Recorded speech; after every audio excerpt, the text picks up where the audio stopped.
So nakakaray, kauwi din tayo dito sa probinsya natin na dito sa Northern Samar. So ngayon na lang ulit tayo nakauwi. So sobra nating na-miss yung ganitong tanawin, yung huni ng ibon, yung alon ng dagat, tas yung hangin na walang halong polusyon. So yun yung mga nakakamiss talaga dito sa probinsya. Kasi talaga lahat sariwa, talaga mare-refresh ka kapag nasa probinsya ka.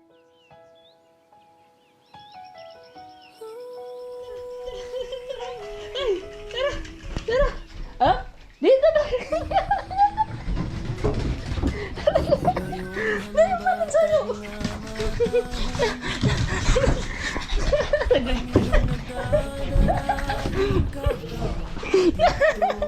Nagagalit pa, nagagalit!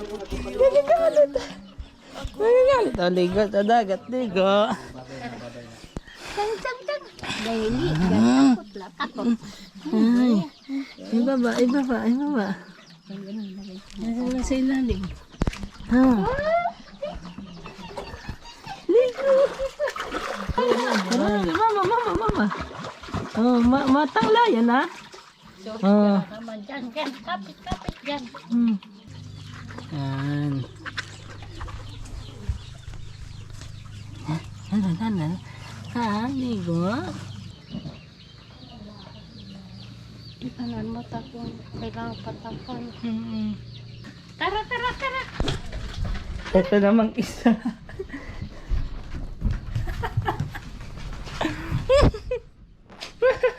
Takbo ka pa. Ligo ka doon. Ayun, nainitan ka din ha. Papers na maliit lang. Yan. Hala. Maupo daw siya. Ay, pag-upod huwag ka na sasama. Ay. Wag. Si Pepper.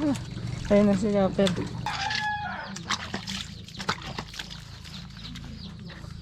Ay. Kita ay maniyo. Diba? Lilinisan na ako mo balay. So kapag high tide, may naman aniyo ikikitan di sa mo luyo sa namo balay. Yan. At ang dubing nga ni gibay sayo kay Gilinawi.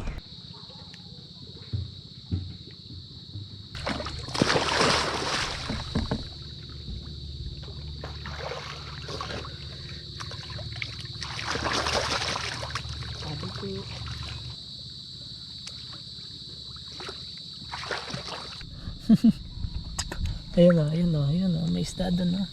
Dami yan. Nasa ilalim ng balsa natin yan. Ayun o, isda.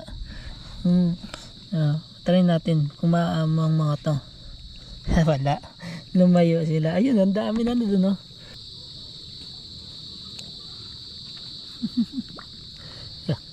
Kakatuwa o. Wow, ganda ng araw na. Men, tingnan nyo naman. Ang ganda ng araw.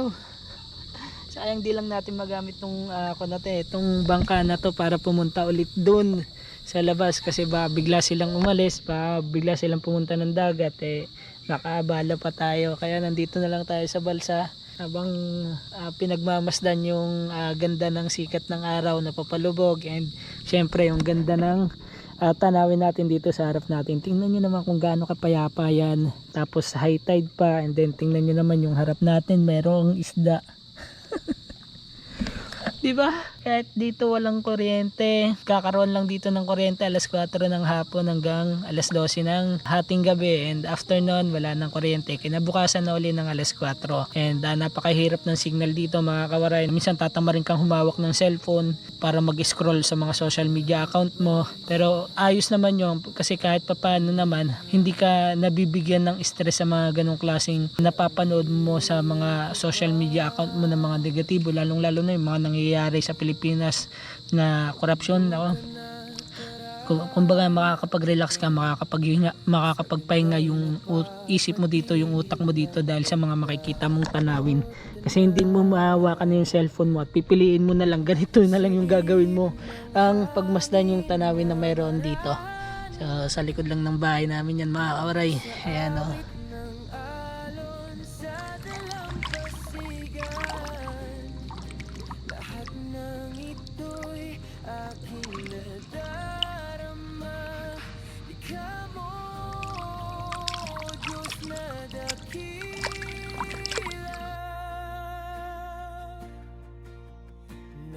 napakaganda ng kalikasan. Regalo mo sa sangkatauhan, sa bawat